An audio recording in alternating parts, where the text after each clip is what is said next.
Okay, so we're going to move on to the topic of circuits.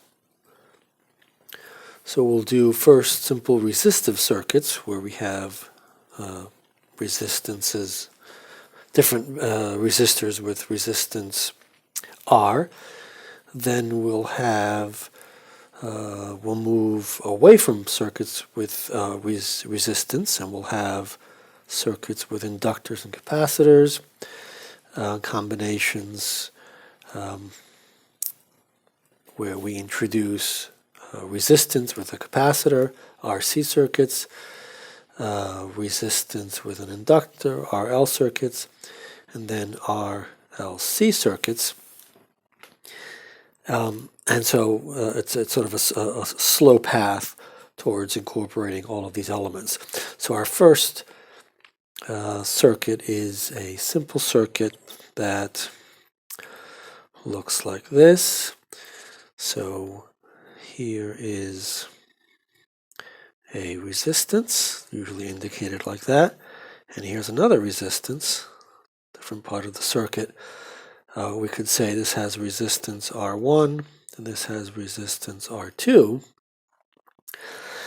And so we can imagine these as little plates where we do some work and we pull charge off of one plate and onto the other. And so we create an electric field, and we know, of course, that if we integrate that electric field over that distance, we get an electric potential, and therefore we can talk about a voltage. Let's say we have a voltage delta V across there. Once we connect these two plates by some conducting material, which is what this is, which is what a circuit is, we have a flow of charge or a current. So let's say we have current I flowing this way, comes around here. Obviously, by conservation of charge,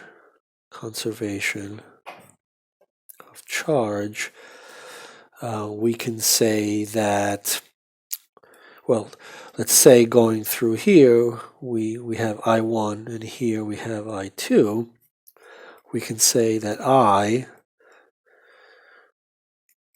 is equal to I1 is equal to I2. By all the current, there's really one current in the circuit, and by conservation of energy, right, we go all the way around the loop, we come back to the same point. We know that the total potential energy is zero.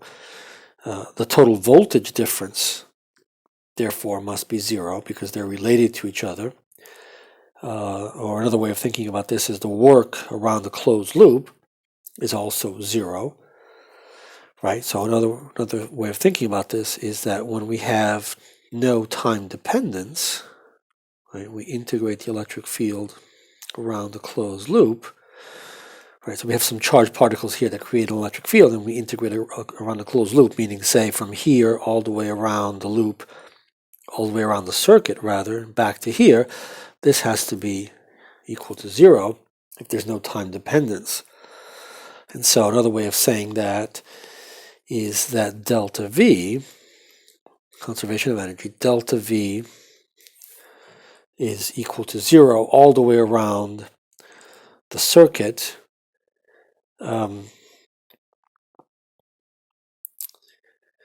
Maybe we'd say this is delta V star, and the total voltage around the circuit must be equal to zero.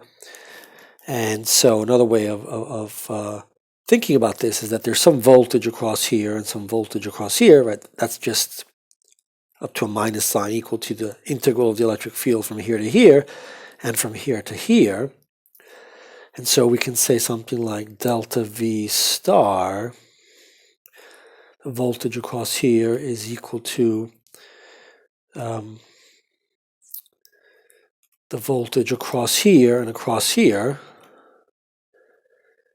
meaning the sum, delta V1 plus delta V2. So delta V1 would be the voltage across here, And maybe we can label this as delta V1 there, and across here delta V2. Right, so in magnitudes, these things have to equal each other. So maybe we can say that the magnitude of this quantity, the magnitude of this, and the magnitude of this have to add up, because the voltage across here plus the voltage across here plus the voltage across here has to all add up to 0 to satisfy this expression. So let's see what this entails. Well, if Ohm's law applies, so if each resistor obeys Ohm's law, then we have delta V1 plus delta V2 that looks like I1 R1 plus I2 R2, but I1 and I2 are just I, so we can pull out an I and do I R1 plus R2, and that's the same thing as I times what we might call some equivalent resistance for the circuit. So what we've shown is that the voltage in a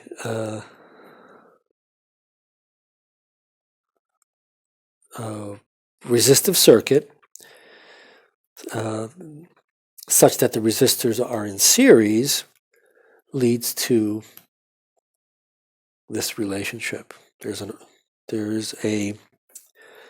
overall resistance, so we can think of the circuit as having a voltage here and one resistance, one value of resistance, and that resistance is just what we call the equivalent resistance.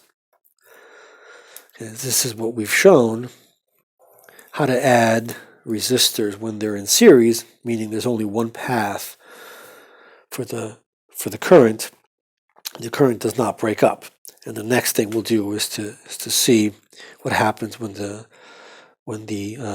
resistors are added not in series. So in this case, this is resistors in series. We'll see what happens when the resistors are in parallel in the next video.